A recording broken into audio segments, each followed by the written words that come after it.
আসসালামু আলাইকুম সুপ্রিয় শিক্ষার্থীবৃন্দ, আশা করি মহান আল্লাহ পাকের দয়ায় সকলেই ভালো আছো। তো আজকে আমরা অনুশীলনী 11.1 থেকে 20 নাম্বার অঙ্কের সমাধান নিয়ে আলোচনা করার চেষ্টা করব ইনশাআল্লাহ। তো শুরুতেই আমি যথারীতি ওই প্রশ্নটাকে লিখে নিয়েছি, যেটাকে আমরা সমাধানের জন্য বাছাই করেছি।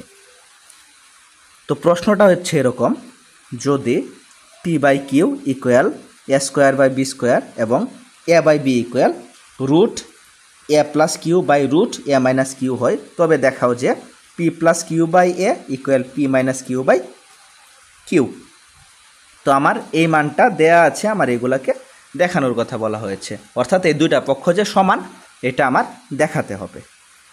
তো আমি পূর্বের মতো সেম কথাটাই এখনও বলবো যে আমি আমার যা পুঁজি আছে তাই নিয়ে লড়ার চেষ্টা করব। আমার পুঁজি কোনটা? আমার পুঁজি হচ্ছে যেই মানটা দেওয়া থাকবে।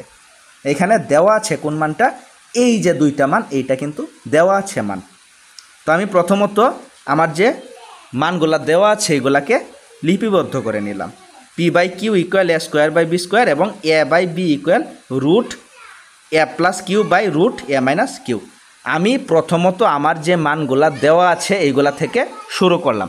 যে কোনো অঙ্ক প্রথমত যে মানগুলা দেওয়া থাকবে এগুলা থেকে শুরু করা লাগবে। আমি কিন্তু এই অঙ্কটার মধ্যে সিমিলার টেকটিক্স ইউজ করছি। এখন একটু লক্ষ্য করো যে P by Q equal A square by B স্কোয়ারের মান যেটা দেওয়া আছে এইটাকে কিন্তু আমরা চাইলে হোল স্কোয়ারের আওতায় নিয়ে আসতে পারি। হোল স্কোয়ারের আওতায় কিভাবে নিয়ে আসতে পারি? দুইটার উপরেই স্কোয়ার আছে, তাই আমি একসাথে হোল স্কোয়ার দিতে পারি। একই ধরনের পাওয়ার যদি আমরা দুইটা মানের উপরে পাই তাহলে আমরা হোল পাওয়ার দিতে পারি। তো এইখানে যেহেতু এ স্কোয়ার বাই বি স্কোয়ার দুইটার উপরে স্কোয়ার আছে, তাই আমি একসঙ্গে এ বাই বি হোল স্কোয়ার দিয়ে দিলাম। এখন কথা হলো যে আমি এ বাই বি হোল স্কোয়ার কেন দিলাম? এ বাই বি হোল স্কোয়ার এই কারণেই দিলাম কারণ আমার এ বাই বি এর মান কিন্তু তারা দিয়ে দিয়েছে root A plus Q by root A minus Q. A by B এর মান তারা যেহেতু আমাকে দিয়ে দিয়েছে, তাই আমি এ বাই বি আকারে প্রকাশ করার জন্য আমি দুইটাকে একত্রে হোল স্কোয়ারের মাধ্যমে প্রকাশ করলাম। এখন এই এ বাই বি এর যে মানটা দেওয়া আছে এটাকে আমি বসালাম, অর্থাৎ দেওয়া আছে যে মান এইটার মধ্যে আরেকটা দেওয়া আছে মানকে আমি বসিয়ে নিলাম। তো এখন বসানোর পর আমরা কিন্তু ওই হোল স্কোয়ারটাকে যেভাবে আছে এভাবেই রেখে দিয়েছি। আমরা জাস্ট এ বাই বি এর মানটাকে এই মানটা বসিয়ে দিলাম এ বাই বি এর পরিবর্তে, আর স্কোয়ারটা যেভাবে আছে এভাবেই রেখে দিলাম। এখন আমরা জানি স্কোয়ার এবং রুটে কাটা যায়, তো এখানে থাকছে এ প্লাস কিউ আর এখানে থাকছে এ মাইনাস কিউ। এই জিনিসটা কিন্তু এখন অনেকের কাছে পরিচিত মনে হচ্ছে। কীরকম? যে লব আর হর সিমিলার, চিহ্ন ব্যতিক্রম। আমরা কিন্তু এরকম অঙ্ক এর আগে অনেক দেখেছি যে লব এবং হর সিমিলার, চিহ্ন ব্যতিক্রম। এই ক্ষেত্রে আমাদের কি করতে হয়? আমি না বললে অবশ্যই অনেকের বুঝে যাওয়ার কথা, বা সবাই নিশ্চয়ই এতক্ষণে ধরে নিয়েছো যে এখানে কি করতে হবে। এখানে যোজন বিয়োজনের ফর্মুলা অ্যাপ্লাই করতে হবে। আমরা যোজন বিয়োজনের ফর্মুলা কেন অ্যাপ্লাই করছি? জাস্ট এইটার জন্য। এই জিনিসটা দেখলে আর লুপ সামলানো যায় না। এই জিনিসটা দেখলেই সমীকরণের মধ্যে আমরা যোজন বিয়োজন করে ফেলব।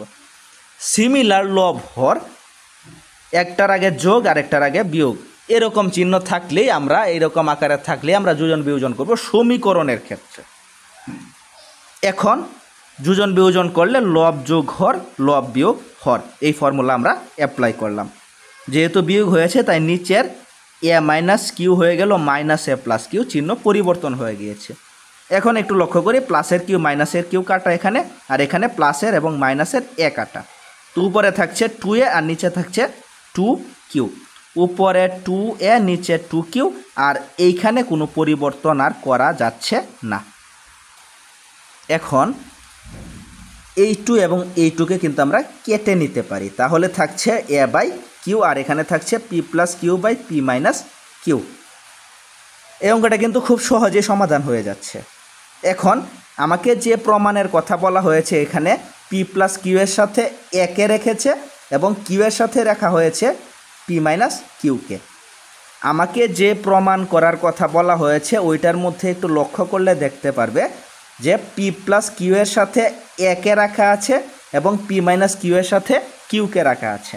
তো আমি এখানেও সেম কাজ করেছি, একে আমরা পি মাইনাস কিউ এর জায়গায় নিয়ে আসলাম এবং পি মাইনাস কিউকে এ এর জায়গায় নিয়ে আসলাম, এটাকে বলা হয় একান্তরকরণ। অথবা আমরা এইভাবে বলতে পারি যে এ লব ছিল, পক্ষান্তর করলে এটা হর হয়ে যাবে, এবং অপরদিকে পি মাইনাস কিউ এটা হর ছিল, পক্ষান্তর করলে এটা লবে পরিণত হবে। হরটা লব হয়ে যাবে পক্ষান্তর করলে এবং লবটা হর হয়ে যাবে পক্ষান্তর করলে।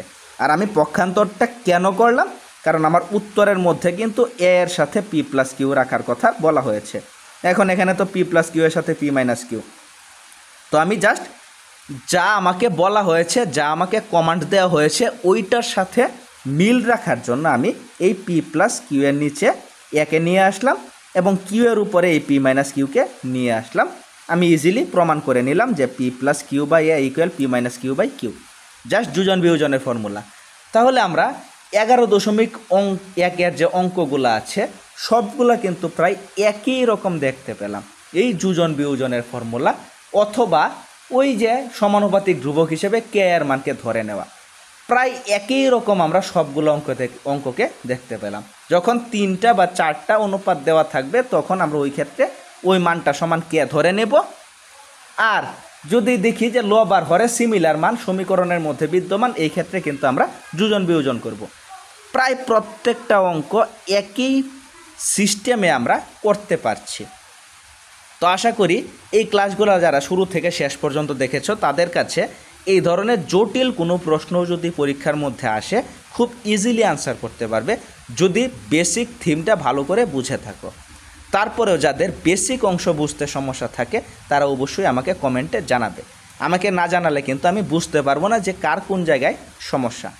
তো সবার সমস্যা অবশ্যই আমাকে অবগত করবে, যেন আমি নিজেকে আরও বেটার করতে পারি অথবা তোমাদের সমস্যাগুলো সমাধান করতে পারি। তো অবশ্যই সবাই সবার জায়গা থেকে আমাকে তোমাদের যে জায়গাগুলোতে বুঝতে সমস্যা হয় এই জায়গাগুলো জানানোর চেষ্টা করবে। আমিও ওই জায়গাগুলো আল্লাহ আমাকে যতটুকু জ্ঞান দিয়েছে ওই জ্ঞান থেকে বোঝানোর চেষ্টা করব। তো আজকের মতো আমি এখানে ক্লাসগুলো শেষ করতে যাচ্ছি। আর শেষ পর্যায়ে আমি একটা কথা বলে যেতে চাই, আমি এই অধ্যায়ের যে অঙ্কগুলো এখন পর্যন্ত আলোচনা করলাম সবগুলাই কিন্তু গুরুত্বপূর্ণ। আর এইগুলা তোমরা বোর্ডে যদি একটু অ্যানালাইসিস করো তাহলে দেখতে পারবে যে এই প্রশ্নগুলো অসংখ্যবার এসেছে। যদি 11.1 থেকে বা 11 থেকে প্রশ্ন আসে তাহলে কিন্তু এই অংশ থেকে অনেকবার প্রশ্ন এসেছে। আর এই অঙ্কগুলো কিন্তু খুব কঠিন না, আমরা অনেকে পারি না বলে আমাদের কাছে কঠিন মনে হয়। তো আমি যেভাবে বুঝিয়ে দিয়েছি এভাবে যদি কেউ বুঝতে পারো প্রথম থেকে শেষ পর্যন্ত ক্লাসগুলো একটু ধৈর্য সহকারে দেখো, আশা করি তাদের কাছে এই ক্লাসটা এত জটিল লাগার কথা না। অনুশীলনী 11 এতটাও কঠিন হওয়ার কথা না এবং সম্পূর্ণ প্রশ্নেরই আনসার দেওয়ার কথা। তারপরে যাদের সমস্যা আছে তারা অবশ্যই জানাবে। তো আজকের মতো এ পর্যন্তই। সবাই ভালো থাকবেন, সুস্থ থাকবেন। আসসালামু আলাইকুম।